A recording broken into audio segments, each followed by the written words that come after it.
샹들리에 불빛이 반짝이는 웨딩홀이었습니다. 축하 음악이 흐르고 있었지만 분위기는 이상하게 싸늘했습니다. 경비원 딸 주제에 우리 아들이랑 결혼해놓고 감히 어른한테 대들어? 시어머니 오명자의 날카로운 목소리가 홀 안을 가르며 퍼졌습니다. 어머님, 제발 그만하세요. 아버지 욕하지 마세요. 짝! 명자의 손바닥이 서진의 하얀 뺨을 후려쳤습니다. 붉은 손자국이 그대로 찍히고 서진의 눈가에서 굵은 눈물이 떨어졌죠. 감히 시어머니한테 소리쳐? 경비원 딸이 어디서 버릇없이? 주변은 얼어붙었습니다. 하객들 중 몇몇이 스마트폰을 들이댔고 셔터 소리와 플래시, 불빛이 잇따라 터졌습니다. 서진은 고개를 숙인 채 떨리는 손으로 드레스를 움켜쥐었습니다. 그때 신부의 아버지 한도윤이 조용히 자리에서 일어났습니다. 그의 얼굴에는 분노 대신 결심에 가까운 침묵이 깔려 있었죠. 오늘은 딸의 날이야 하지만 내일은 내 차례다. 아무도 몰랐습니다. 그날의 한마디가 웨딩홀보다 훨씬 큰 폭풍을 불러올 줄은. 사연을 시작하기 전에 여러분은 어디에서 듣고 계신지 댓글로 남겨주세요. 남겨주신 댓글은 하나하나 확인하면서 답변 드리겠습니다. 구독과 좋아요도 꼭 부탁드려요. 그럼 이야기 시작하겠습니다. 서울 강남의 한 특급 호텔 웨딩홀이었습니다. 천장에서 쏟아지는 크리스털 샹들리에의 빛이 대리석 바닥에 반사되어 눈부셨죠. 하얀 장미와 백합으로 장식된 식장 통로가 30m나 이어져 있었습니다. 수백 명의 하객이 자리를 채우고 있었고 곳곳에서 샴페인 잔이 부딪히는 청명한 소리가 울렸습니다. 오늘은 한서진의 결혼식이었습니다. 30살의 그녀는 순백의 드레스를 입고 대기실에서 마지막 준비를 하고 있었죠.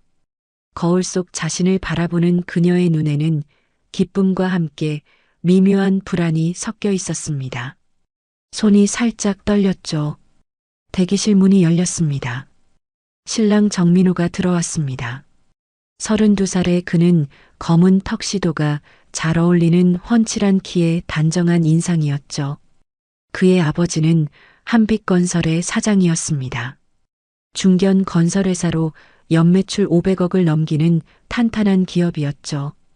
서진아, 준비됐어? 민호의 목소리는 부드러웠습니다. 하지만 어딘가 힘이 없어 보였죠. 응, 곧 나갈게요. 서진이 대답했습니다. 그녀는 평범한 가정에서 자랐습니다.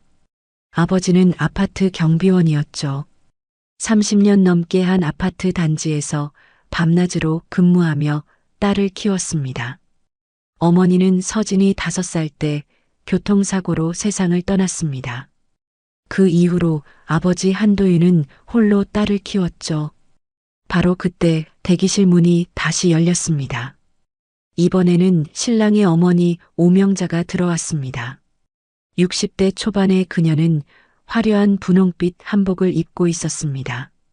목에는 굵은 금목걸이가 걸려 있었고 손목에는 비치 팔찌가 여러 개 끼워져 있었죠.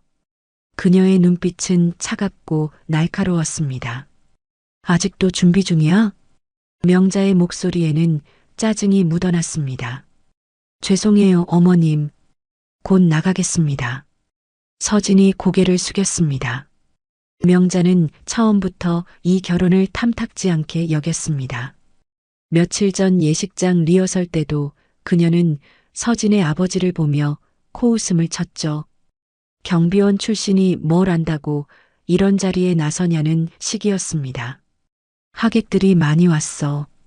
우리 회사 거래처 사장님들도 다 오셨고. 명자가 말을 이었습니다. 너무 눈에 띄게 행동하지 마. 체면이 있으니까. 그 말에 서진의 가슴이 철렁 내려앉았습니다. 무슨 뜻인지 알고 있었으니까요. 아버지를 두고 하는 말이었습니다. 결혼식이 시작되었습니다. 웅장한 음악이 울려 퍼졌고 서진과 민호가 함께 버질로드를 걸었습니다. 하객들의 박수 소리가 홀을 가득 채웠죠. 플래시가 사방에서 터졌습니다. 신부 측 좌석에는 한도윤이 앉아 있었습니다. 65살의 그는 낡은 검은색 양복을 입고 있었습니다. 어깨가 약간 구부정했고 손등에는 세월의 흔적이 가득했죠. 거친 주름과 굳은 살이 박힌 손이었습니다. 하지만 그의 눈빛만은 또렷했습니다. 딸을 바라보는 그 눈에는 자부심과 사랑이 가득했죠. 신랑 측 좌석은 화려했습니다. 양복 하나에 수백만 원은 하는 옷차림의 사람들이 즐비했죠.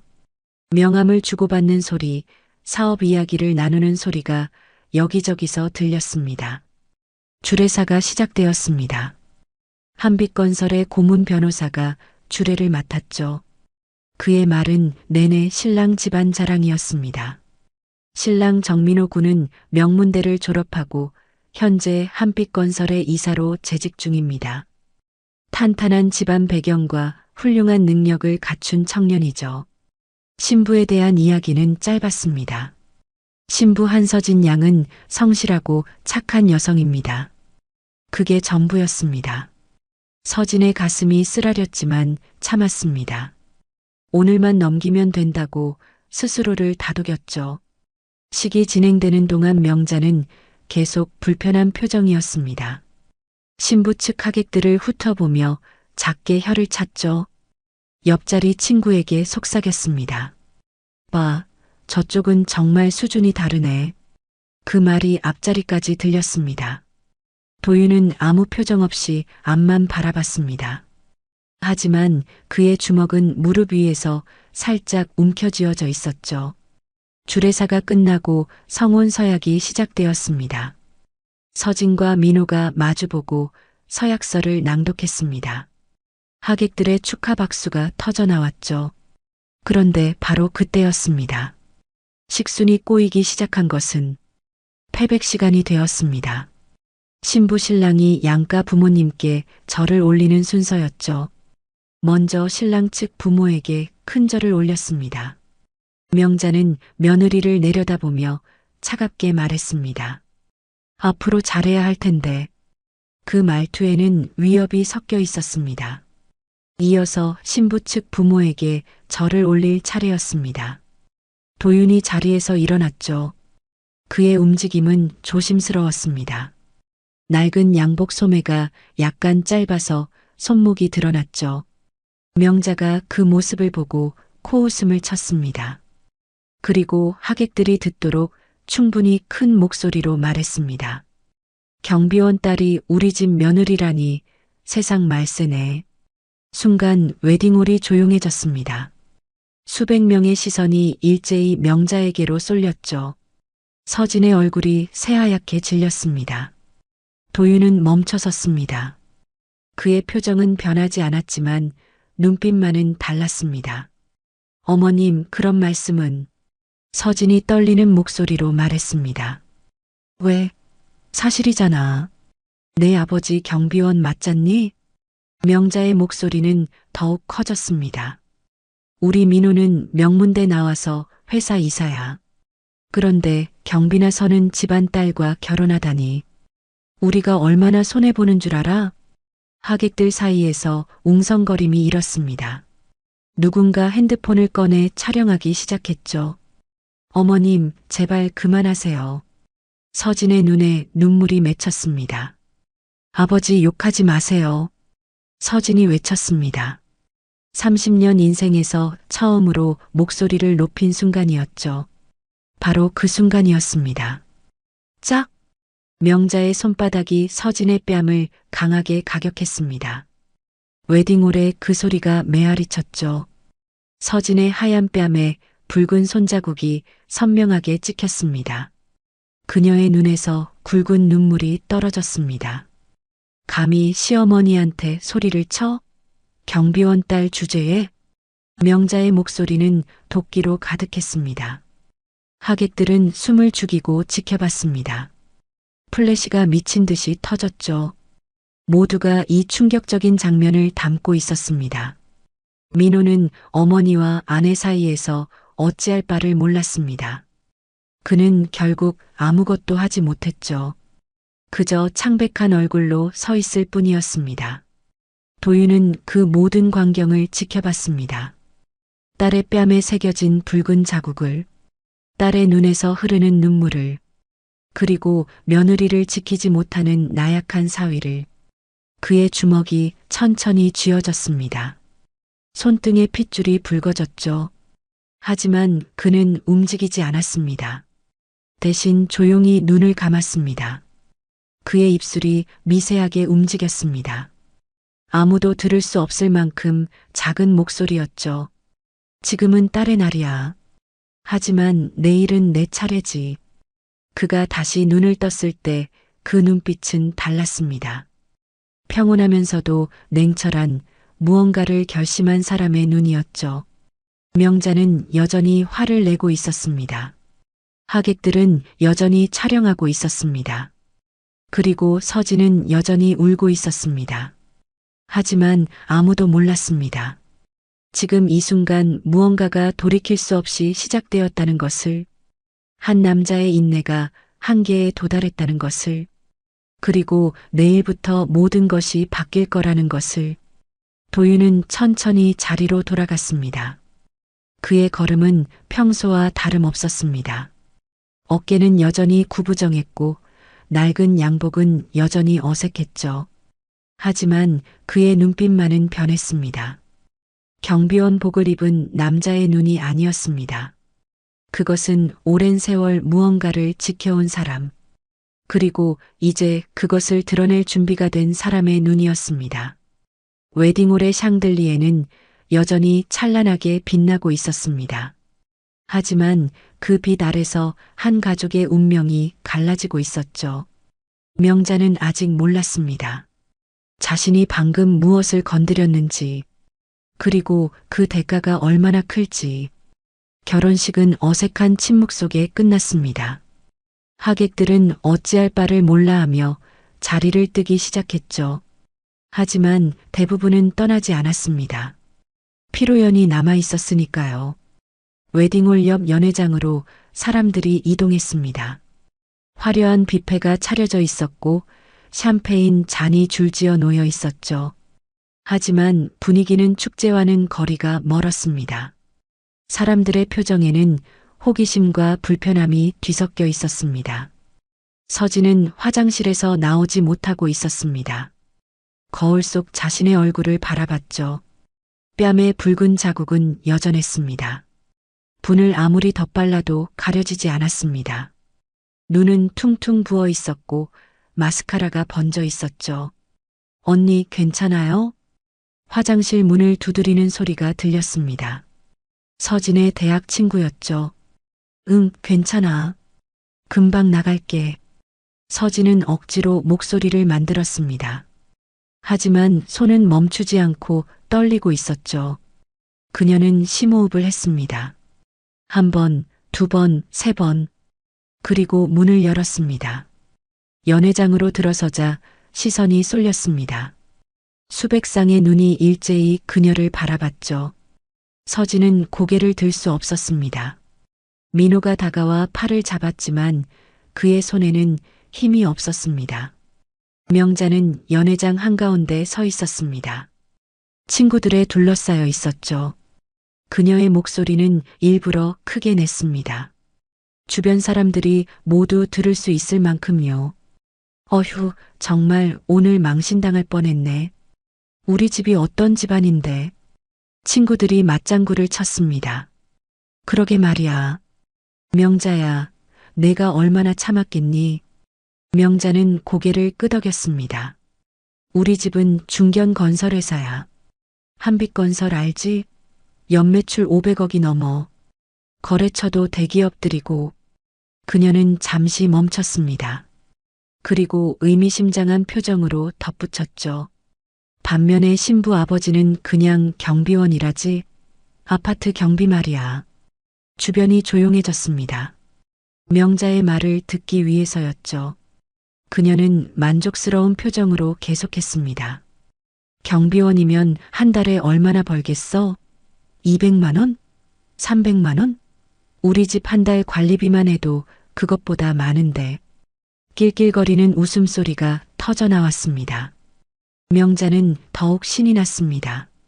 그래도 우리 민호가 워낙 착해서 말이야. 집안 안 따지고 결혼했잖아. 신부가 감사해야 하는 거야. 서진은 그 말을 모두 듣고 있었습니다. 테이블 뒤에 서서 주먹을 꽉 쥔 채로 손톱이 손바닥에 파고들어 아팠지만 참았습니다. 울음이 터질 것 같아서였죠. 저게 그 신부 아버지 아니야? 누군가 속삭였습니다. 서진이 고개를 돌렸습니다. 연회장 구석에 아버지가 서 있었죠. 한도윤은 여전히 낡은 검은 양복을 입고 있었습니다.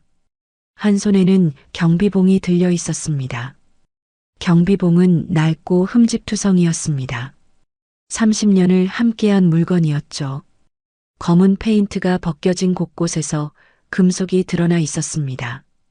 손잡이 부분은 손때로 반들거렸고요. 왜 저걸 들고 왔대? 정말 경비원이긴 한가 보네. 수군거림이 커졌습니다. 도윤은 아무 표정 없이 서 있었습니다. 눈빛도 흔들리지 않았죠. 마치 모든 것을 들으면서도 듣지 않는 것처럼요. 서진이 아버지에게 다가갔습니다. 눈물이 글썽거렸지만 참았습니다. 아빠, 괜찮으세요? 도윤은 딸을 보며 작게 미소 지었습니다. 괜찮다. 서진아. 그의 목소리는 평온했습니다. 너무 평온해서 오히려 이상할 정도였죠. 바로 그때 명자가 다가왔습니다. 샴페인 잔을 든 채였죠. 뒤에는 친구들이 따라왔습니다. 아이고, 사돈 어르신. 거기 계셨네요. 명자의 말투는 겉으로는 공손했지만 속에는 비웃음이 가득했습니다. 오늘 고생 많으셨어요. 딸 시집 보내시느라. 도윤은 고개를 숙였습니다. 고맙습니다. 그의 대답은 짧았습니다.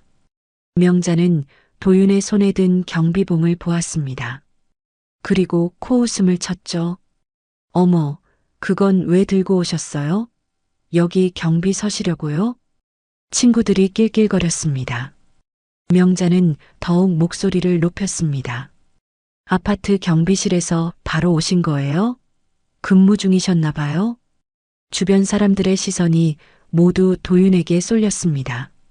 핸드폰을 꺼내는 사람들도 있었죠. 플래시가 터지기 시작했습니다. 어머님, 그만하세요. 서진이 떨리는 목소리로 말했습니다. 하지만 명자는 멈추지 않았습니다. 왜? 사실이잖아. 경비원이 뭐 어때서? 나쁜 직업은 아니지. 그녀는 일부러 동정하는 표정을 지었습니다. 그래도 우리 민호가 장인어른 일자리 하나 구해드릴게요. 우리 회사 건설 현장 경비 자리 있거든요. 월급도 지금보다 좀 더 드릴 수 있고. 친구들이 또 웃었습니다. 서진의 눈에서 눈물이 떨어졌습니다. 민호는 옆에 서서 고개를 숙이고 있을 뿐이었죠. 도윤은 여전히 침묵했습니다. 하지만 그의 눈빛은 변하지 않았습니다. 흔들리지도 분노하지도 않았죠. 오히려 더욱 평온해 보였습니다. 명자는 마지막 한마디를 던졌습니다. 앞으로 명절 때도 오시면 안 돼요. 우리 거래처 분들 오시는데 체면이 있잖아요. 이해하시죠? 그 말에 연회장은 완전히 조용해졌습니다. 모두가 숨을 죽이고 지켜봤죠. 이건 단순한 무례함을 넘어선 것이었습니다. 공개적인 모욕이었죠.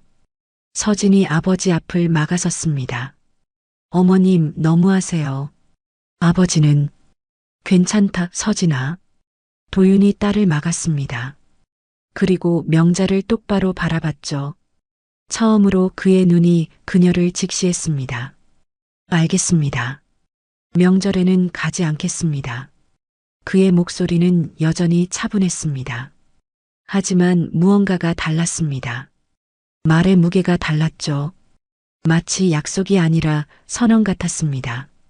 명자는 만족스럽게 고개를 끄덕였습니다. 그래요, 그게 좋겠네요.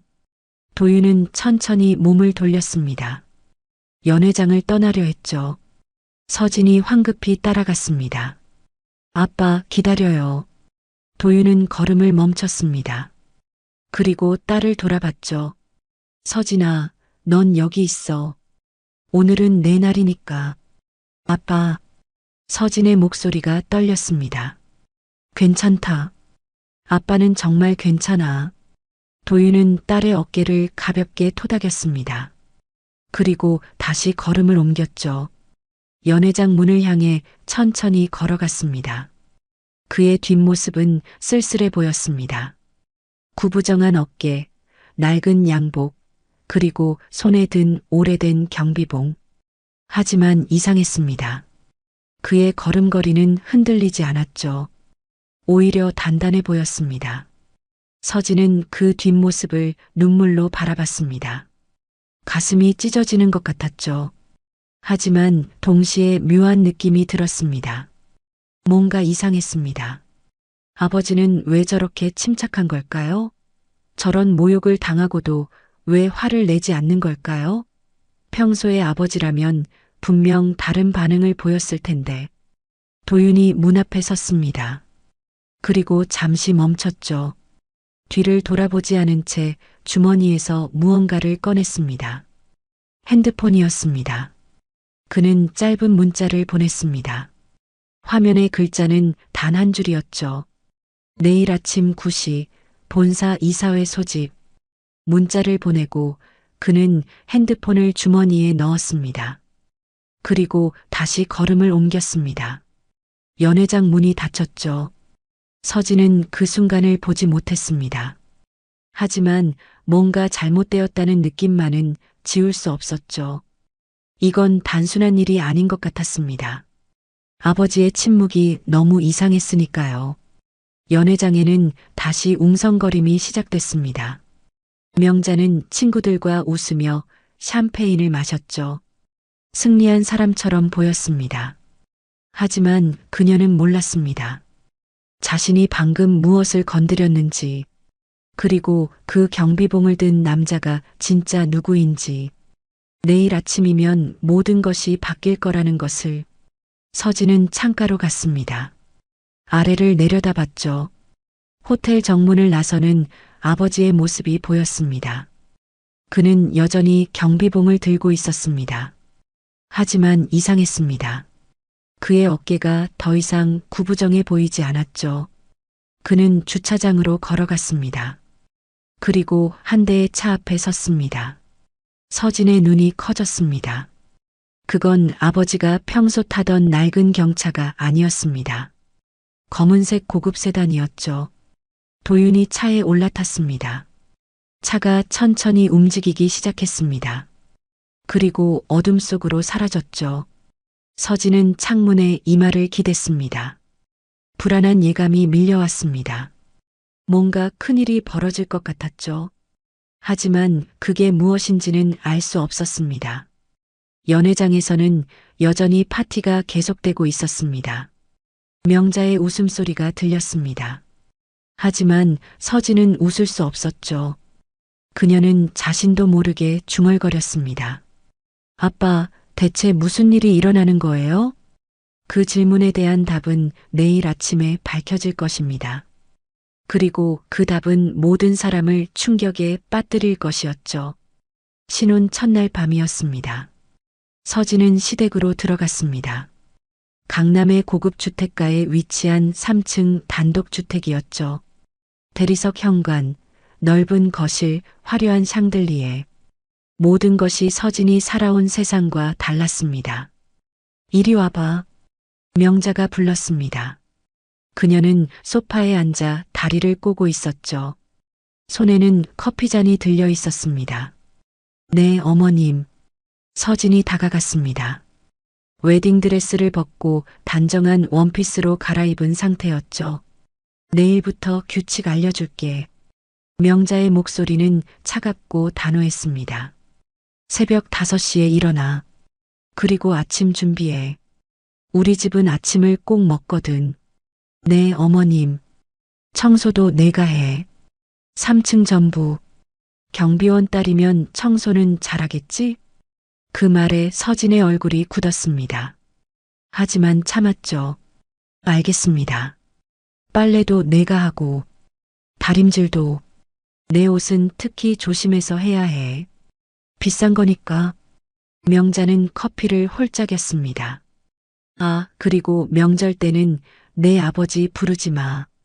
창피하잖아. 서진의 주먹이 꽉 쥐어졌습니다. 손톱이 손바닥에 박혔죠. 어머님, 그건 뭐, 불만 있어? 명자의 눈빛이 날카로워졌습니다. 아니에요. 서진은 고개를 숙였습니다. 민호는 옆에서 핸드폰만 보고 있었죠. 아내를 거들떠보지도 않았습니다. 첫날 밤이 지나갔습니다. 민호는 피곤하다며 먼저 잠들었습니다. 서진은 화장실에 앉아 울었죠. 소리 내지 않으려고 입을 막았습니다. 눈물이 손등을 타고 흘러내렸습니다. 다음 날 새벽 5시였습니다. 알람이 울렸습니다. 서진은 몸을 일으켰죠. 온몸이 무겁고 눈이 퉁퉁 부어 있었습니다. 거울을 보니 생기라곤 없는 얼굴이 보였습니다. 부엌으로 내려갔습니다. 넓은 주방이었죠. 최신식 가전제품들이 즐비했습니다. 하지만 서진은 사용법을 몰랐습니다. 오븐은 어떻게 켜는지, 식기세척기는 어디에 세제를 넣는지. 뭐해? 빨리 준비 안 하고. 명자가 나타났습니다. 그녀는 화려한 실크 가운을 입고 있었죠. 죄송해요. 제가 기계 사용법을 그것도 모르고 시집 왔어? 경비원 딸이라 제대로 배운 게 없나 보네. 명자는 혀를 찼습니다. 오늘은 내가 시켜줄게. 똑똑히 봐도. 아침 준비는 고역이었습니다. 명자는 매 순간 지적했죠. 밥이 왜 이래? 질척거리잖아. 국이 짜. 다시 해. 반찬 담는 것도 제대로 못해? 서진은 잠자코 들었습니다. 대꾸하면 더 심해질 것 같았으니까요. 아침 식사 시간이었습니다. 민호의 아버지 정상호가 내려왔습니다. 60대 후반의 그는 한빛건설의 사장이었죠. 무표정한 얼굴로 신문을 펼쳤습니다. 잘 먹겠습니다. 그의 인사는 기계적이었습니다. 서진을 쳐다보지도 않았죠. 식사가 시작되었습니다. 명자가 입을 열었습니다. 여보, 며느리가 아침도 제대로 못 차리네. 앞으로 교육을 좀 시켜야겠어. 상호는 대답 없이 신문만 봤습니다. 민호도 조용히 밥만 먹었죠. 서진은 밥 한 숟가락도 넘기기 힘들었습니다. 식사 후 청소가 시작되었습니다. 3층 전체를 혼자 청소해야 했죠. 거실, 부엌, 화장실, 방, 계단. 끝이 없었습니다. 오전 11시가 되어서야 겨우 끝났습니다. 서진은 바닥에 주저앉았죠. 무릎이 시큰거렸고 허리가 끊어질 것 같았습니다. 다 했어? 명자가 나타났습니다. 흰 장갑을 낀 채였죠. 네, 어머님. 정말? 명자는 손가락으로 창틀을 쓸었습니다. 그리고 장갑을 서진에게 보였죠. 미세한 먼지가 묻어 있었습니다. 이게 뭐야? 청소를 이렇게 해? 죄송합니다. 다시 해. 제대로. 명자는 돌아섰습니다. 서진은 다시 걸레를 들었죠. 눈에서 눈물이 떨어졌지만 닦을 수도 없었습니다. 손에 걸레가 쥐어져 있었으니까요. 저녁 시간이었습니다. 서진은 저녁 준비를 했습니다. 명자가 옆에서 지켜봤죠. 칼질이 왜 그래? 제대로 배웠어? 양파 써는 것도 서툴러. 답답하네. 고기는 더 얇게 썰어야지. 서진의 손이 떨렸습니다. 칼끝이 손가락을 스쳤죠. 빨간 피가 배어나왔습니다. 아! 서진이 작게 비명을 질렀습니다. 뭐해? 조심성도 없어? 명자는 동정심 없이 말했습니다. 그만하고 나가 있어. 내가 할게. 서진은 부엌을 나왔습니다. 복도에 주저앉아 손가락을 입에 넣었죠. 쇳맛이 입안에 퍼졌습니다. 그날 밤이었습니다. 서진은 침대에 누워 천장을 바라봤습니다. 민호는 옆에서 골아떨어져 있었죠. 코까지 골고 있었습니다. 서진은 조용히 핸드폰을 꺼냈습니다. 그리고 아버지에게 문자를 보냈습니다. 아빠, 나 너무 힘들어요. 행복해야 하는데 왜 이렇게 아파요? 손가락이 떨렸습니다. 문자를 지웠다가 다시 썼죠. 몇 번을 반복한 끝에 전송 버튼을 눌렀습니다. 답장은 금방 왔습니다. 딸아, 내일이면 다 바뀔 거다. 이제 참지 않아도 돼. 서진은 그 문자를 보며 고개를 갸우뚱했습니다. 무슨 뜻일까요? 내일이면 뭐가 바뀐다는 걸까요? 하지만 생각할 겨를이 없었습니다. 내일도 새벽 5시에 일어나야 했으니까요. 서진은 핸드폰을 내려놓고 눈을 감았습니다. 다음 날도 똑같았습니다. 새벽 5시 기상, 아침 준비, 청소, 빨래, 저녁 준비. 끝없는 반복이었죠. 명자의 잔소리는 계속되었습니다. 밥이 설 익었어. 청소가 엉망이야. 다림질 주름 좀 봐. 서진은 점점 지쳐갔습니다. 식욕도 없었고 잠도 오지 않았죠. 거울을 보니 뺨이 푹 꺼져 있었습니다. 눈 밑에는 다크서클이 짙게 깔렸고요. 3일째 되던 날 저녁이었습니다. 명자가 친구들을 집에 초대했습니다. 5명의 여자들이 거실에 모였죠. 모두 명자와 비슷한 또래였습니다. 며느리야, 차 좀 내와. 명자가 불렀습니다. 서진은 부엌으로 갔습니다. 찻잔을 정성껏 준비했죠. 떨리는 손으로 쟁반에 올려 거실로 갔습니다. 여기 있습니다. 서진이 조심스럽게 차를 놓았습니다. 어머, 명자야. 이분이 내 며느리야? 친구 한 명이 물었습니다. 응, 그래. 명자의 대답은 건성이었습니다. 신랑은 좋은 집안인데 신부는 어떤 집안이래? 또 다른 친구가 물었습니다. 명자는 의미심장한 미소를 지었죠. 뭐, 그냥 평범한 집안이지. 아버지가 경비원이시고. 경비원? 아파트 경비 말이야? 응. 그래서 며느리 교육을 좀 시키는 중이야. 친구들이 고개를 끄덕였습니다. 그래야지. 제대로 가르쳐야 해. 맞아. 집안이 안 맞으면 며느리가 더 노력해야지. 서진은 그 말들을 모두 들었습니다. 부엌 문턱에 서서 주먹을 쥐고 있었죠. 손톱이 손바닥에 박혀 아팠지만 참았습니다. 그날 밤 서진은 또 아버지에게 문자를 보냈습니다. 아빠, 저 더는 못 버틸 것 같아요. 매일 모욕당하고 있어요. 사람 취급도 못 받아요. 답장은 이번에도 빨랐습니다. 조금만 참아라, 딸아. 내일 아침이면 모든 게 바뀐다. 약속한다. 서진은 핸드폰을 꼭 쥐었습니다. 눈물이 화면에 떨어졌죠. 내일이면 뭐가 바뀐다는 걸까요? 아버지가 뭘 할 수 있다는 걸까요? 하지만 희망을 가질 수 없었습니다. 현실은 너무 냉혹했으니까요. 아버지는 그냥 경비원이었습니다. 이 화려한 집, 이 거만한 사람들 앞에서 할 수 있는 게 없었죠.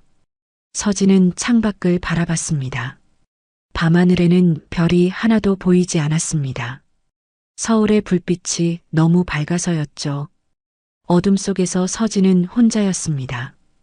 옆에서 민호가 코를 골고 있었지만 그는 남편이 아니었습니다. 그냥 같은 공간에 있는 타인일 뿐이었죠. 서진은 무릎을 끌어안았습니다. 내일, 아버지가 말한 그 내일이 오면 정말 뭔가 바뀔까요? 아니면 오늘처럼, 어제처럼 똑같은 지옥이 반복될까요? 서진은 알 수 없었습니다. 다만 한 가지는 확실했죠. 이대로는 못 산다는 것. 무언가가 바뀌어야 한다는 것. 그녀는 핸드폰 화면을 다시 켰습니다. 아버지의 마지막 문자가 보였죠. 내일 아침이면 모든 게 바뀐다. 서진은 그 문장을 몇 번이나 읽었습니다. 그리고 작은 소리로 중얼거렸습니다. 제발요, 아빠. 제발 뭐라도 바뀌게 해주세요. 창밖의 어둠은 점점 더 짙어지고 있었습니다. 하지만 동시에 새벽도 다가오고 있었죠. 모든 것이 바뀔 그 내일의 아침이 새벽 3시 30분이었습니다. 서울 강남의 한 아파트 단지. 경비실에 불이 켜져 있었죠. 작은 방 안에서 한도윤은 의자에 앉아 있었습니다. 경비복은 낡고 색이 바랬습니다. 30년을 입은 옷이었죠. 어깨 부분은 해져서 실밥이 풀려 있었고 소매 끝은 닳아서 얇아져 있었습니다. 책상 위에는 경비 일지가 펼쳐져 있었죠. 그의 핸드폰이 진동했습니다. 문자였습니다. 딸 서진에게서 온 메시지였죠. 아빠, 저 더는 못 버틸 것 같아요. 매일 모욕당하고 있어요. 사람 취급도 못 받아요. 도윤은 화면을 오래 바라봤습니다. 손이 미세하게 떨렸죠. 주먹을 쥐었다가 폈습니다. 그리고 답장을 보냈습니다. 조금만 참아라, 딸아. 내일 아침이면 모든 게 바뀐다. 약속한다. 핸드폰을 내려놓자 또 진동이 왔습니다. 이번에는 다른 번호였죠. 비서실장 김상현이었습니다. 회장님, 이사회 준비 완료되었습니다. 내일 오전 9시에 뵙겠습니다. 도윤은 짧게 답했습니다. 알겠네. 그는 의자에서 일어났습니다. 창밖을 바라봤죠. 새벽 어둠이 짙게 깔려 있었습니다. 별 하나 보이지 않는 하늘이었습니다. 바로 그때 경비실 문이 열렸습니다. 술 취한 남자가 비틀거리며 들어왔죠. 30대 후반쯤 되어 보였습니다. 이 아파트 508호에 사는 김기태였습니다. 야, 경비 아저씨. 기태의 목소리는 거칠었습니다. 술 냄새가 진동했죠. 네, 어떻게 도와드릴까요? 도윤의 목소리는 평온했습니다. 택배 왔는데 왜 전화 안 했어? 집에 없어서 못 받았잖아. 죄송합니다. 부재 중이셔서 경비실에 맡겨뒀습니다. 그걸 내가 어떻게 알아? 문자라도 보내야지. 이래서 경비가 문제야. 기태가 책상을 쳤습니다. 쾅 하는 소리가 좁은 경비실에 울렸죠. 앞으로 조심하겠습니다. 도윤은 고개를 숙였습니다. 기태는 코웃음을 쳤죠. 경비 주제의 말대꾸는 월급이나 제대로 받아 처먹어. 그는 비틀거리며 나갔습니다. 문이 쾅 닫혔죠. 경비실은 다시 조용해졌습니다. 도윤은 여전히 서 있었습니다. 표정은 변하지 않았죠. 하지만 그의 눈빛은 달랐습니다. 깊은 곳에서 무언가가 타오르고 있었습니다. 그는 책상 서랍을 열었습니다. 오래된 사진 한 장을 꺼냈죠. 20여 년 전 사진이었습니다. 어린 서진이 아버지 무릎에 앉아 웃고 있었죠. 도윤의 얼굴도 젊었습니다. 사진 뒷면에는 글씨가 적혀 있었습니다. 아빠 세상에서 제일 멋있어요. 사랑해요. 도윤은 사진을 오래 바라봤습니다. 그리고 다시 서랍에 넣었죠. 손이 떨리고 있었습니다. 새벽 4시가 되었습니다. 도윤은 경비일지를 마저 작성했습니다. 30년간 빠짐없이 써온 일지였죠. 마지막 줄을 채웠습니다. 오늘을 끝으로 경비 근무를 마칩니다. 펜을 내려놓았습니다. 그리고 천천히 일어섰죠. 경비실을 둘러봤습니다. 낡은 의자, 작은 책상, 금간 머그컵, 오래된 달력. 30년의 흔적들이었습니다. 그는 경비복 단추를 풀기 시작했습니다. 하나, 둘, 셋. 천천히 벗어냈죠. 셔츠도 벗었습니다. 상의가 모두 벗겨지자 그의 몸이 드러났습니다. 65이라고는 믿기지 않는 탄탄한 체격이었습니다. 운동으로 다져진 근육이 선명했죠. 경비원의 몸이 아니었습니다. 도윤은 사물함을 열었습니다. 안에는 깔끔하게 걸린 검은 정장이 있었죠. 최고급 원단으로 만든 맞춤 정장이었습니다. 흰 셔츠도 꺼냈습니다. 다림질이 완벽하게 된 셔츠였죠. 그는 천천히 옷을 입었습니다. 셔츠 단추를 채우고 넥타이를 맸습니다. 정장 재킷을 걸쳤죠. 움직임은 자연스럽고 우아했습니다.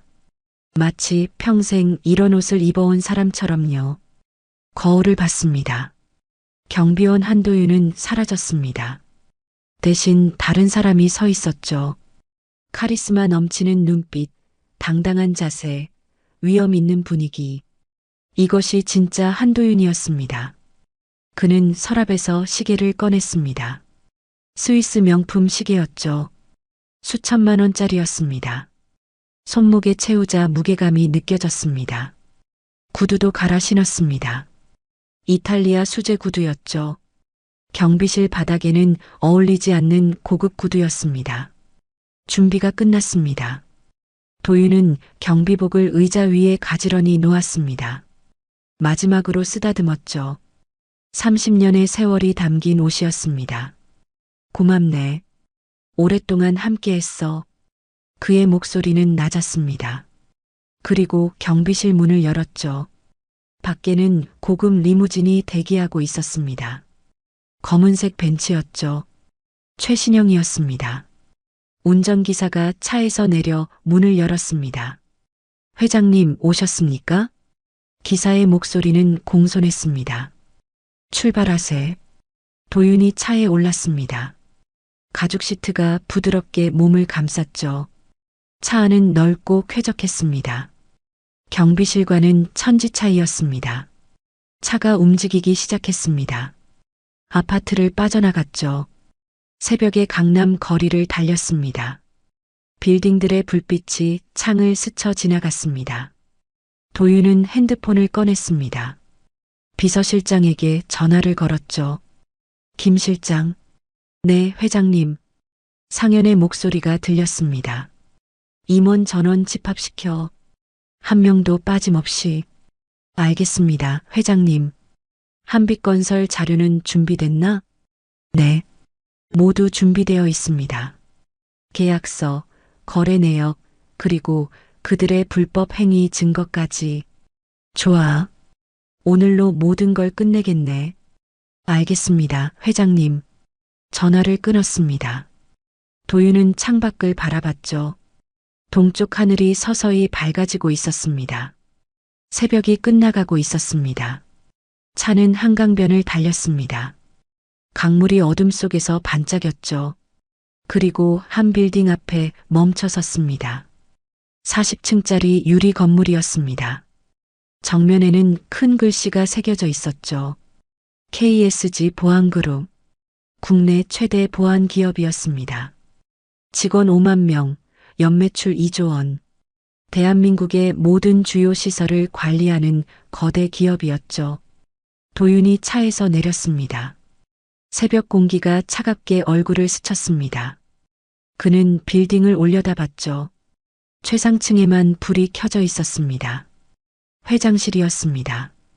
정문으로 들어갔습니다. 경비원들이 일제히 허리를 숙였죠. 회장님, 안녕하십니까? 그들의 인사는 정중했습니다. 도윤은 고개를 끄덕이며 지나갔습니다. 전용 엘리베이터에 올랐습니다. 최상층 버튼을 눌렀죠. 엘리베이터가 빠르게 올라갔습니다. 40층까지 1분도 걸리지 않았습니다. 문이 열렸습니다. 넓은 복도가 펼쳐졌죠. 양쪽에는 고급 그림들이 걸려 있었습니다. 끝에는 회장실 문이 보였습니다. 비서실장 김상현이 기다리고 있었습니다. 50대 중반의 그는 도윤과 30년을 함께한 최측근이었죠. 회장님 오셨습니까? 상현이 깊이 인사했습니다. 임원들은 모두 대기 중입니다. 이사회실에 모여 있습니다. 좋아. 들어가세. 도윤이 회장실 문을 열었습니다. 넓은 공간이 펼쳐졌죠. 한쪽 벽은 전면 유리창이었습니다. 서울 전경이 한눈에 들어왔습니다. 강남의 빌딩들, 한강, 북한산까지 보였죠. 책상은 거대했습니다. 최고급 원목으로 만든 책상이었죠. 뒤편 벽에는 상장들이 걸려 있었습니다. 대통령 표창, 산업훈장, 각종 공로패. 도윤은 책상 앞에 섰습니다. 그리고 의자에 앉았죠. 푹신한 가죽 의자가 몸을 감쌌습니다. 이것이 그의 자리였습니다. 40년 전부터 지켜온 자리였죠. 그는 서랍을 열었습니다. 안에는 서진의 어릴 적 사진이 액자에 담겨 있었죠. 경비실에 있던 그 사진과 같은 사진이었습니다. 사진을 꺼내 책상 위에 놓았습니다. 그리고 서진의 얼굴을 바라봤죠. 이제 아빠가 지켜줄게. 그의 목소리는 단호했습니다. 눈빛이 변했습니다.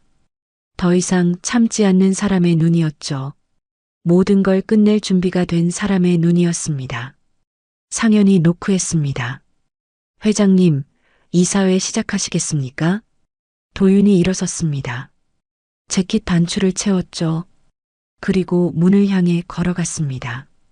걸음걸이는 당당했습니다. 경비원의 걸음이 아니었습니다. 세상을 지배하는 사람의 걸음이었죠.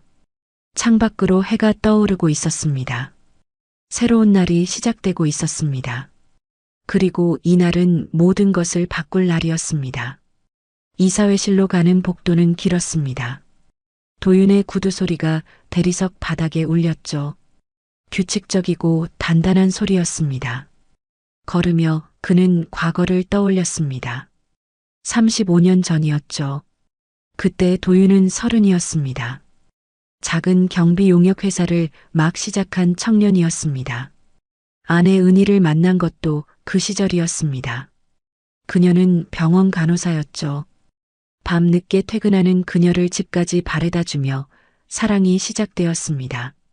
결혼 후 회사는 성장했습니다. 처음에는 직원 5명이었죠. 하지만 도윤의 철학은 남달랐습니다. 보안은 단순한 경비가 아니라 사람을 지키는 일이라고 믿었습니다. 10년이 흘렀습니다. 회사는 중견 기업이 되었죠. 딸 서진이 태어났습니다. 도윤의 인생에서 가장 행복한 날이었습니다.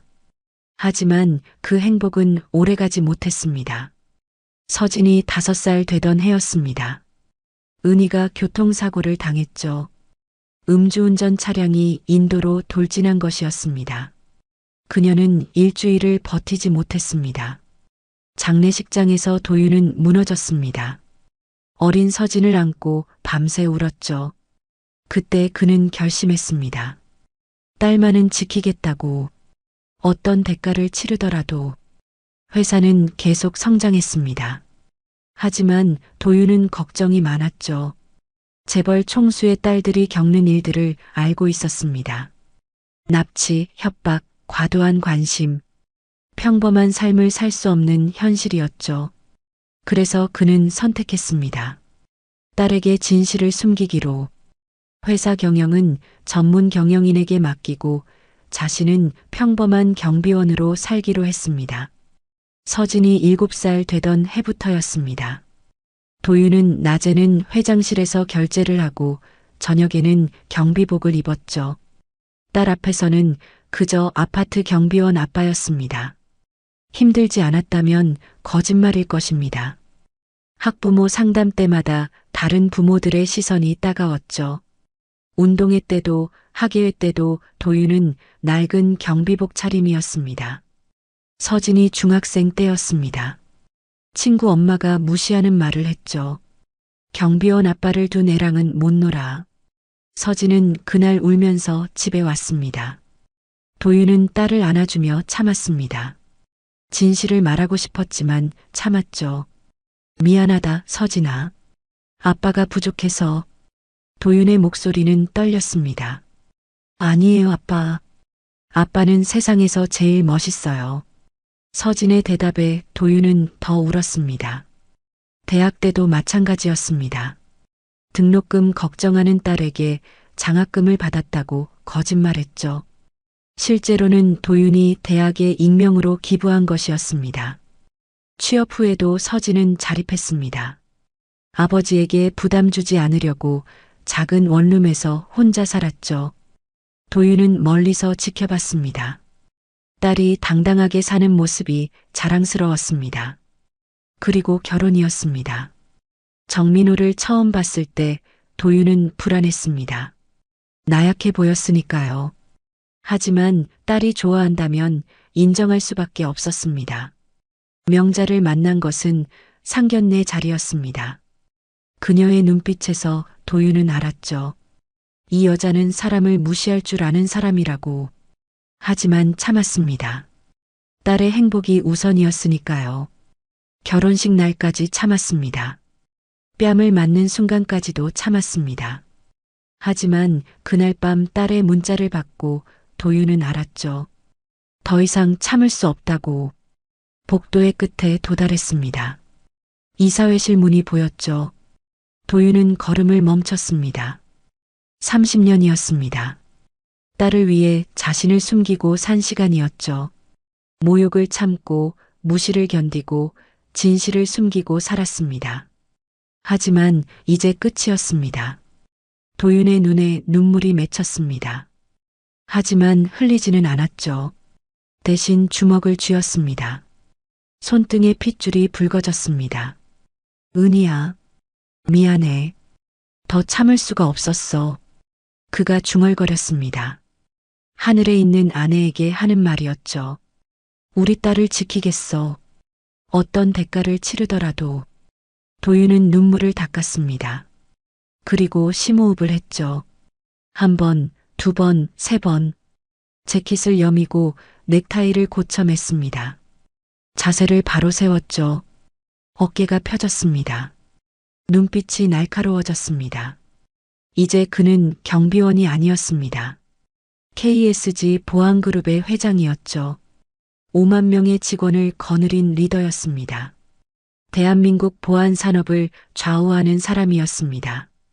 그리고 무엇보다 딸을 지키려는 아버지였습니다. 도윤이 문손잡이를 잡았습니다. 차가운 금속이 손에 닿았죠. 한 번 더 심호흡을 했습니다. 그리고 문을 열었습니다. 이사회실 안에서 12명의 임원이 일제히 일어섰습니다. 모두가 그를 바라봤죠. 긴장한 표정들이었습니다. 회장님, 안녕하십니까? 일제히 인사하는 목소리가 울렸습니다. 도윤이 안으로 들어섰습니다. 문이 천천히 닫혔죠. 그리고 회의가 시작되려 하고 있었습니다.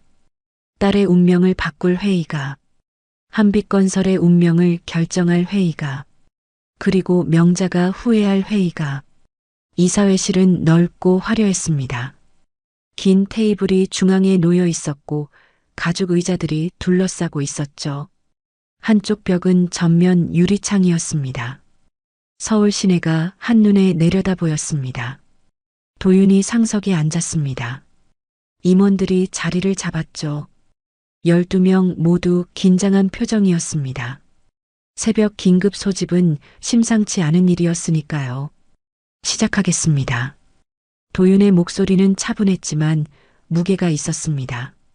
한빛건설과의 현재 계약 현황을 보고하십시오. 재무 담당 전무가 서류를 펼쳤습니다. 50대 중반의 그는 이 회사에서 20년을 일한 베테랑이었죠. 한빛건설과는 현재 전국 15개 건설 현장에 보안 용역을 제공하고 있습니다. 연간 계약 규모는 700억 원입니다. 700억. 숫자가 회의실에 울렸습니다. 작은 금액이 아니었죠. 한빛건설의 전체 보안 비용 중 우리가 차지하는 비중은 얼마입니까? 85%입니다, 회장님. 사실상 저희가 그쪽 보안을 전담하고 있습니다.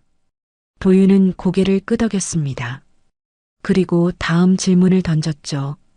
계약 해지 시 그들이 받을 타격은? 전무가 잠시 망설였습니다. 그리고 조심스럽게 대답했죠. 치명적일 것입니다. 현재 진행 중인 현장이 많은데 보안 인력 공백이 생기면 공사가 중단될 수 있습니다. 대체 업체를 찾는 데만 최소 6개월이 걸릴 것이고요. 그동안 손실은 200억 원 이상으로 추정됩니다. 그리고 거래처 신뢰도 하락으로 인한 추가 손실은 계산하기 어렵습니다. 도윤은 창밖을 바라봤습니다. 해가 완전히 떠올랐습니다. 아침이 밝아오고 있었죠. 오늘부로 한빛건설과의 모든 계약을 해지합니다. 회의실이 순식간에 조용해졌습니다. 침묵이 흘렀죠. 임원들은 서로를 바라봤습니다. 믿을 수 없다는 표정이었습니다. 회장님, 그렇게 되면 우리도 손해가. 영업 담당 상무가 조심스럽게 말했습니다. 알고 있습니다. 도윤의 대답은 단호했습니다. 하지만 700억보다 중요한 게 있습니다. 우리 회사의 가치관입니다. 그는 임원들을 천천히 둘러봤습니다. KSG 보안그룹은 40년 전 작은 경비회사로 시작했습니다. 저는 그때 직접 현장을 뛰었죠. 빌딩 경비를 서고 아파트를 순찰했습니다. 임원들은 고개를 끄덕였습니다. 도윤의 역사를 아는 사람들이었죠. 그때 저는 많은 무시를 당했습니다. 경비원이라는 이유로요. 하지만 저는 믿었습니다. 경비는 천한 일이 아니라고, 사람을 지키는 고귀한 일이라고. 도윤의 목소리에 힘이 실렸습니다. 하지만 한빛건설 사장 부인 오명자 씨는 그 가치를 모욕했습니다. 경비원을 멸시했고 그 딸을 공개적으로 폭행했습니다. 임원들의 표정이 굳어졌습니다. 그제야 이해하기 시작했죠.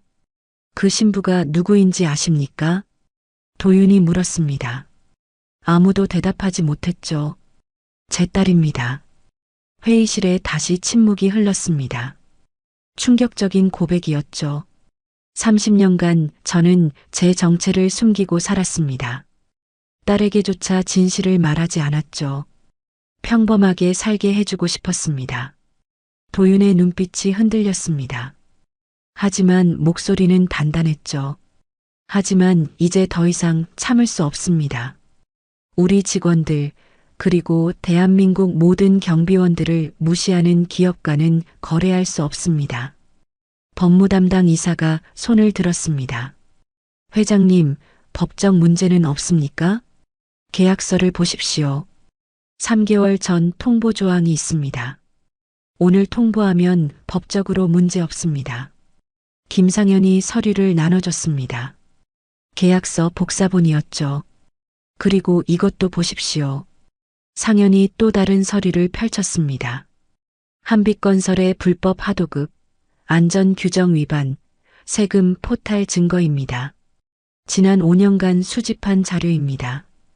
임원들이 서류를 살폈습니다. 상세한 내용이 정리되어 있었죠. 사진, 녹취록, 회계 장부까지. 이 자료들을 관계기관에 제출하십시오. 국세청, 고용노동부, 공정거래위원회 모두에게요. 알겠습니다, 회장님. 상현이 대답했습니다. 그리고 언론에도 보도 자료를 배포하십시오. 우리가 왜 계약을 해지했는지 명확히 밝히십시오. 도윤이 일어섰습니다. 회의는 끝났죠. 여러분, 오늘부터 우리는 새로운 역사를 씁니다. 돈보다 가치를 우선하는 회사의 역사를요. 임원들이 일제히 일어섰습니다. 알겠습니다, 회장님. 그들의 목소리는 힘차고 단호했습니다. 같은 시각 강남의 한빛건설 본사였습니다. 정상호 사장이 출근하고 있었죠. 그는 어제 결혼식의 소동을 이미 잊은 듯 했습니다. 비서가 급히 달려왔습니다. 사장님, 큰일입니다. 무슨 일인가? KSG 보안그룹에서 계약 해지 통보가 왔습니다. 뭐라고? 상호의 얼굴이 굳었습니다. 그뿐만이 아닙니다. 국세청과 고용노동부에서 조사 나온다고 연락이 왔습니다. 상호는 비틀거렸습니다. 의자를 붙잡고 겨우 중심을 잡았죠. KSG가 왜? 우리 주요 거래처인데. 모르겠습니다. 갑자기 이렇게. 바로 그때 명자가 사무실로 뛰어들어왔습니다. 핸드폰을 들고 있었죠. 여보, 이거 봐. 뉴스에 나왔어. 핸드폰 화면에는 속보가 떠 있었습니다. KSG 보안그룹, 한빛건설과 700억 계약 전면 해지. 경비원 무시 갑질 논란이 원인. 기사에는 결혼식 영상까지 첨부되어 있었습니다. 명자가 서진의 뺨을 때리는 장면이 선명하게 보였죠. 이게 무슨... 명자의 손이 떨렸습니다. 핸드폰이 바닥에 떨어졌죠. 당신이 뭘 한 거야? 상우가 소리쳤습니다. 나는 그냥 경비원이라서. 명자의 목소리는 떨렸습니다. 얼굴이 새하얗게 질렸죠. 경비원? 그 경비원이 누군지 알아? 상우가 컴퓨터를 켰습니다. 포털 사이트 메인에 또 다른 기사가 떠 있었죠. KSG 보안그룹 한도윤 회장, 30년간 경비원으로 살며 정체 숨겨. 딸의 평범한 삶 위에 희생. 사진이 첨부되어 있었습니다. 정장을 입은 도윤의 모습이었죠. 카리스마 넘치는 표정이었습니다. 저 사람이... 명자의 다리가 풀렸습니다. 바닥에 주저앉았죠. KSG 회장이야. 연매출 2조 원 기업의 총수라고. 상우의 목소리는 절망적이었습니다. 사무실 전화기가 미친 듯이 울리기 시작했습니다. 거래처들의 전화였죠. 하나같이 계약 재검토를 통보하는 내용이었습니다. 명자는 바닥에 주저앉은 채 떨고 있었습니다. 어제까지만 해도 자신만만했던 그 얼굴은 온데간데 없었죠. 공포와 후회만이 가득했습니다. 창밖으로 아침 햇살이 쏟아져 들어왔습니다. 하지만 그 빛은 한빛건설에게 희망이 아니었습니다. 몰락의 시작을 알리는 빛이었죠. 오전 10시였습니다. 한빛건설 본사는 아수라장이 되어 있었습니다. 직원들은 황급히 서류를 정리하고 있었죠. 국세청 조사관들이 들이닥친 것이었습니다. 회계장부를 모두 제출하십시오. 조사관의 목소리는 단호했습니다. 이중 장부가 있습니까? 아닙니다. 경리팀장이 떨리는 목소리로 대답했습니다. 하지만 거짓말이었죠. 실제로는 매출을 축소 신고해 왔습니다. 세무조사는 철저했습니다. 서버까지 압수수색했죠. 지난 5년간의 모든 거래 내역이 드러났습니다. 같은 시각 고용노동부 조사관들도 도착했습니다. 건설 현장을 돌며 안전규정 위반을 확인했죠. 불법 하도급, 임금체불, 산업재해 은폐. 증거는 차고 넘쳤습니다. 언론은 연일 보도했습니다. 한빛건설, 세금 포탈과 불법 하도급 의혹, KSG 보안그룹이 제보한 증거자료 공개, 갑질 시어머니 오명자, 결혼식에서 신부 폭행, 경비원 무시 발언으로 논란, 한도윤 회장, 30년간 딸 위에 경비원으로 살아, 감동적 아버지의 사랑, 여론은 들끓었습니다. SNS는 명자를 비난하는 글로 가득 찼죠. 저런 인간이 사장 부인이라니. 경비원 무시하지 마라. 누가 건물 지키는데. 한도윤 회장님 존경합니다. 진짜 아버지시네요. 댓글은 순식간에 수만 개가 달렸습니다. 한빛건설 주가는 폭락했습니다. 전날 대비 30%가 떨어졌죠. 거래 정지 직전이었습니다. 거래처들이 줄줄이 이탈했습니다.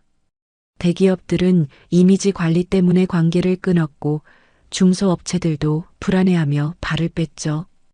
은행에서도 연락이 왔습니다. 대출 상환을 독촉하는 내용이었습니다. 신용 등급이 하락하면서 담보를 추가로 요구했죠. 정상호는 회의실에 앉아 머리를 감싸쥐고 있었습니다. 책상 위에는 독촉장과 계약 해지 통보서가 산더미처럼 쌓여 있었죠. 명자는 옆에서 떨고 있었습니다. 화장이 번진 얼굴이었습니다. 밤새 울어서 눈이 퉁퉁 부어 있었죠. 내가 내가 이럴 줄 알았으면. 명자의 목소리는 떨렸습니다. 이제 와서 소용없어. 이미 다 끝났어. 상호의 목소리는 차갑고 절망적이었습니다.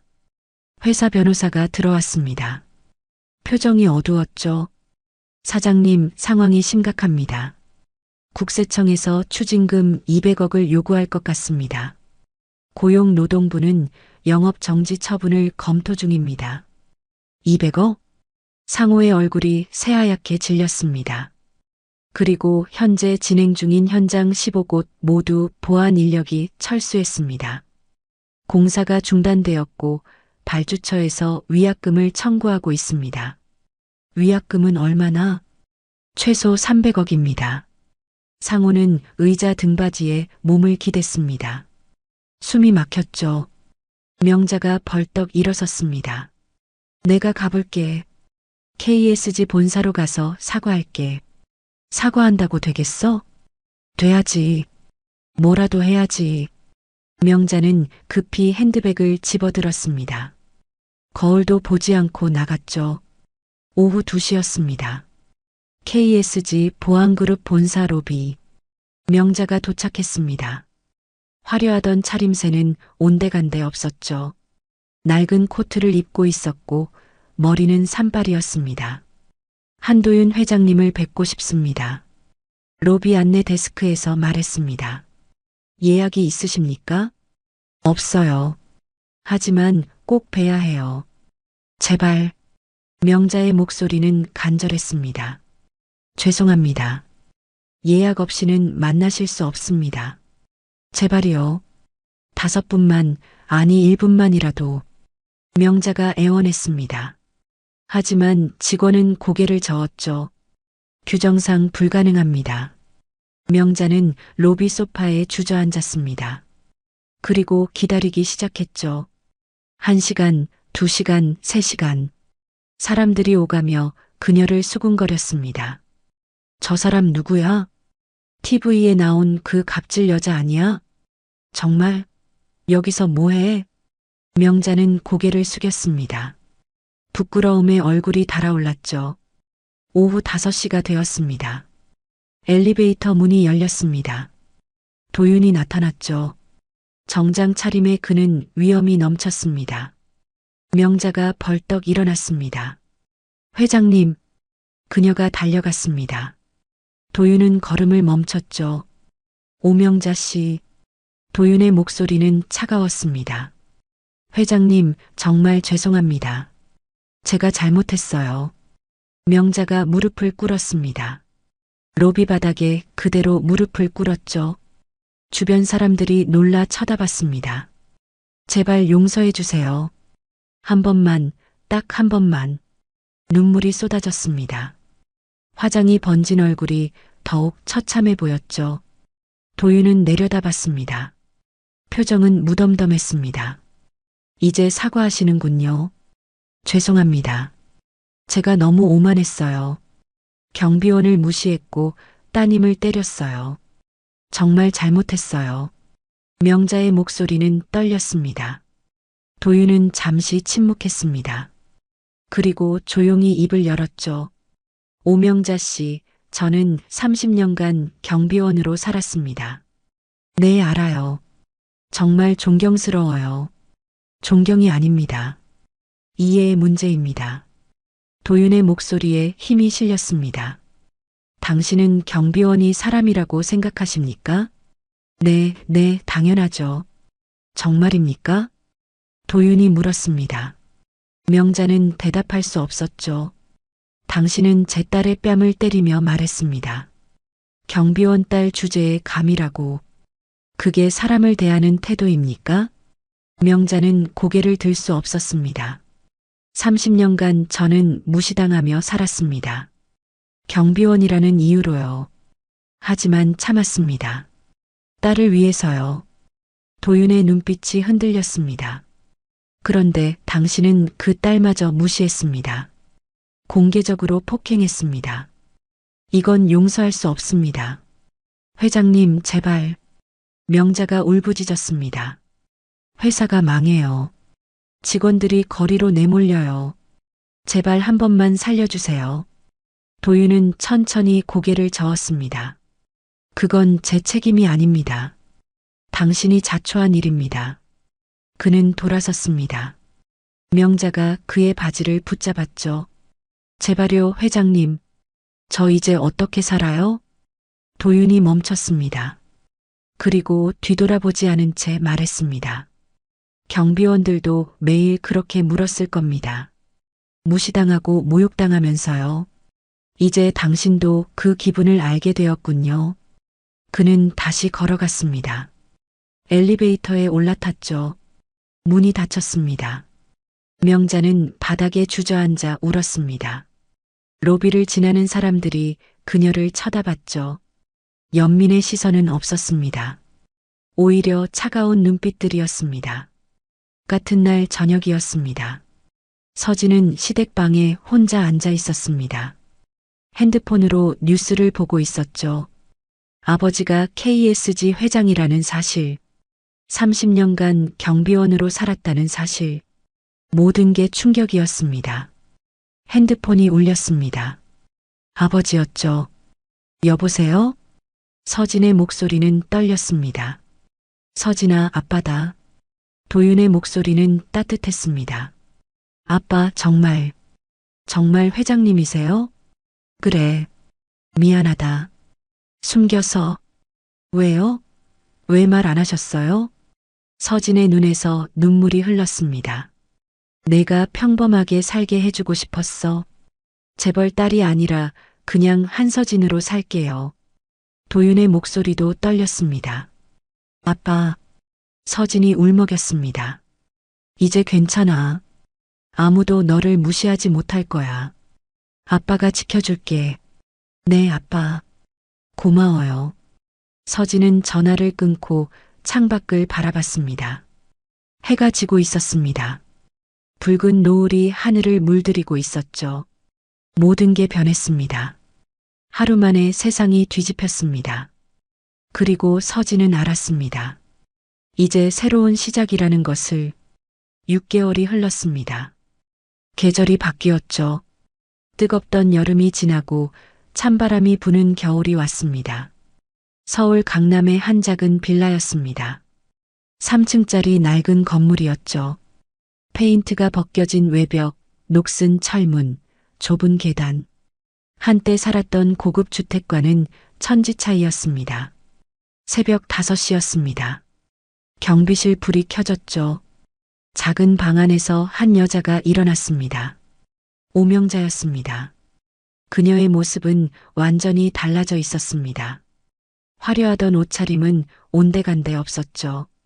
낡은 경비복을 입고 있었습니다. 얼굴에는 화장기가 없었고 손은 거칠었습니다. 명자는 거울을 봤습니다. 백발이 늘어난 머리, 주름진 얼굴, 피곤한 눈. 하지만 이상했습니다. 표정이 달랐죠. 예전의 오만함은 사라졌습니다. 대신 평온함이 있었습니다. 경비 일지를 펼쳤습니다. 6개월 전부터 빠짐없이 쓴 일지였죠. 오늘의 날짜를 적었습니다. 그리고 순찰을 시작했습니다. 계단을 천천히 올라갔습니다. 무릎이 아팠지만 참았죠. 3층까지 복도를 확인했습니다. 비상구 문이 잠겼는지, 소화기는 제자리에 있는지 하나하나 점검했습니다. 2층으로 내려왔을 때였습니다. 한 문이 열렸죠.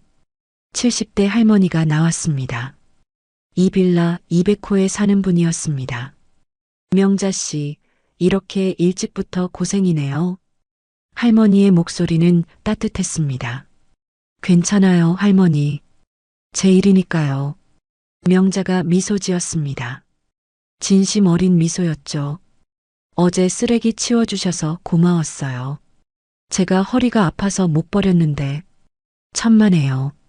언제든 말씀하세요. 명자가 고개를 숙였습니다. 할머니는 돌아갔습니다. 명자는 계속 순찰을 했죠. 1층 복도, 주차장, 쓰레기 분리수거장, 모든 곳을 꼼꼼히 확인했습니다. 한빛건설은 결국 부도가 났습니다. 세무조사 결과 탈세 규모가 300억이 넘었죠. 추징금과 벌금을 감당할 수 없었습니다. 법원에 파산 신청을 했습니다. 직원들은 모두 해고되었습니다. 건물과 차는 모두 압류되었죠. 정상호는 구속되었습니다. 탈세와 불법 하도급 혐의였습니다. 정민호도 회사 임원으로 연루되어 조사를 받았습니다. 서진은 이혼했습니다. 민호가 끝까지 어머니 편만 들었기 때문이었죠. 서류는 한 달 만에 처리되었습니다. 명자는 모든 것을 잃었습니다. 집도 차도 예금도 남은 건 빚뿐이었죠. 하지만 이상했습니다. 마음은 가벼웠습니다. 순찰을 마치고 경비실로 돌아왔습니다. 작은 전기 히터가 방을 따뜻하게 데우고 있었죠. 낡은 의자에 앉아 커피를 마셨습니다. 봉지 커피였지만 따뜻했습니다. 핸드폰이 울렸습니다. 남편 상호였죠. 교도소에서 걸어온 전화였습니다. 여보. 상호의 목소리는 지쳐 있었습니다. 응, 잘 지내. 그럭저럭. 거기는? 괜찮아. 일도 익숙해지고. 명자의 목소리는 담담했습니다. 미안해. 내가 제대로 못해서. 아니야. 다 내 탓이지. 내가 사람을 무시해서 이렇게 된 거야. 명자는 창밖을 바라봤습니다. 여보, 나 여기서 사람들한테 많이 배워. 작은 것에 감사하는 것, 서로 돕는 것. 그래, 다행이다. 출소하면 우리 다시 시작하자. 작게, 평범하게. 좋아. 전화를 끊었습니다. 명자는 가만히 앉아 있었죠. 과거가 떠올랐습니다. 결혼식 날 서진의 뺨을 때렸던 그 순간, 경비원을 무시했던 수많은 순간들, 오만했던 자신의 모습, 눈물이 흘렀습니다. 후회가 밀려왔죠. 하지만 동시에 감사했습니다. 이제라도 깨달을 수 있어서. 바로 그때였습니다. 경비실 문이 열렸죠. 한 남자가 들어왔습니다. 한도윤이었습니다. 명자는 깜짝 놀라 벌떡 일어났습니다. 회장님. 도윤은 평범한 점퍼 차림이었습니다. 손에는 따뜻한 커피 2잔이 들려 있었죠. 앉으십시오. 도윤이 커피를 내밀었습니다. 명자는 떨리는 손으로 받았습니다. 일은 어떻습니까? 도윤이 물었습니다. 힘들지만 배우고 있어요. 사람을 대하는 법을요. 명자의 목소리는 진심이었습니다. 도윤은 작은 의자에 앉았습니다. 그리고 경비실을 둘러봤죠. 저도 30년간 이런 곳에서 살았습니다. 네, 알아요. 그래서 더 죄송해요. 회장님 같은 분을 무시했으니. 명자가 고개를 숙였습니다. 오명자 씨. 도윤이 불렀습니다. 이제야 진짜 경비원이 되셨군요. 그 말에 명자의 눈에서 눈물이 쏟아졌습니다. 회장님, 정말 죄송해요. 그리고 고마워요. 뭐가 고맙습니까? 깨닫게 해주셔서요. 사람을 무시하는 게 얼마나 큰 죄인지. 명자는 손으로 얼굴을 가렸습니다. 이제야 인간이 된 것 같아요. 늦었지만요. 도윤은 커피를 마셨습니다. 그리고 조용히 말했죠. 늦지 않았습니다. 깨달았으면 됐습니다. 두 사람은 한동안 말없이 앉아 있었습니다. 창밖으로 해가 떠오르고 있었죠. 새로운 날이 시작되고 있었습니다. 같은 시각 KSG 본사였습니다. 회장실에서 도윤과 서진이 마주 앉아 있었죠. 아침 식사를 함께하고 있었습니다. 아빠, 오늘은 무슨 일정이세요? 오전에 이사회, 오후에 현장 방문이야. 힘드시겠어요. 괜찮아. 이 일이 좋으니까. 도윤이 미소 지었습니다. 서진도 따라 웃었죠. 아빠 사랑해요. 나도 사랑한다, 딸. 두 사람의 손이 테이블 위에서 마주 잡혔습니다. 따뜻한 온기가 전해졌죠. 창밖으로 서울의 아침이 펼쳐졌습니다. 수많은 사람들이 하루를 시작하고 있었습니다. 경비원, 청소부, 회사원, 사장. 모두가 각자의 자리에서 살아가고 있었죠. 직업의 높낮이는 없습니다.